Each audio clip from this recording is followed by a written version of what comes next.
I took a DNA test to clarify who my birth father was, but it only led to more confusion. When I took a DNA test, I thought that it would be leading to closure, not more questions. I thought I was closing a chapter, not opening one.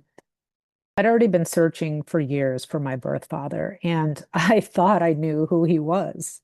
It was over a 10-year period that I had been really invested in finding out who he was. And this was in the early 90s when I first met my birth mother and started my search for my birth father. And she had already told me the circumstances. She only knew a first name or nickname, and it wasn't her fault. I was conceived in a not very pleasant way.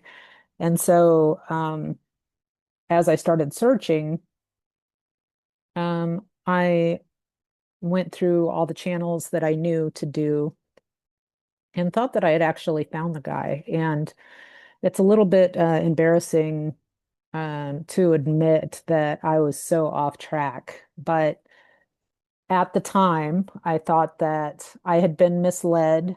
And again, it's a little embarrassing to say it because my birth mother did a lot to help me during my search, but I got to a point where I was working with somebody else to help me, and I kind of started doubting that she was actually helping me. And I started thinking that maybe she was trying to um, lead me off track and all kinds of stuff. And so I thought that there was another answer that existed, that I had found the person and that he was somebody that had gone to her school. And so in thinking that, I got my hopes up and was really thinking that I had found the answer, but I still needed to confirm it. Then came the advent of different DNA kits, at-home DNA testing. Obviously, this was going to be the breakthrough that I needed. I put my DNA into one of these tests and sat back and waited with excitement. And I honestly thought at the time that I was just going to get the confirmation that I needed and be able to move on.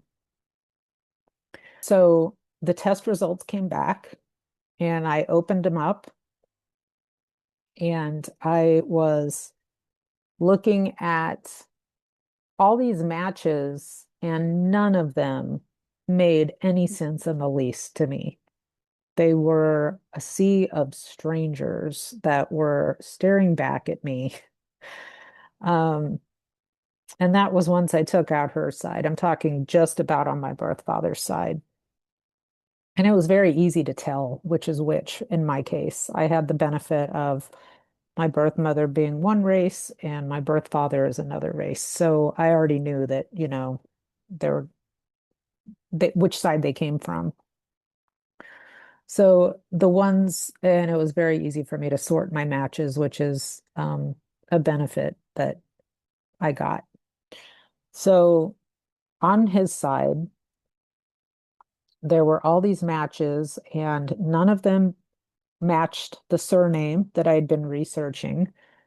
None of them looked familiar. None of them sounded like they were related in any way to the person that I thought was the answer. To say that I was stunned and disheartened and even a little bit scared is an understatement. I was not really sure what to do from there. And I was new to DNA testing also. So even though DNA does hold all the answers, as we're going to find out in further videos, and I did eventually get to the bottom of my identity thanks to DNA testing, it was a process getting there. So in the next video, I'm going to share how that journey started and how I went from feeling overwhelmed, hopeless when I saw all of these matches to deciding that I was going to get to the bottom of it. And so that is the topic of the next video.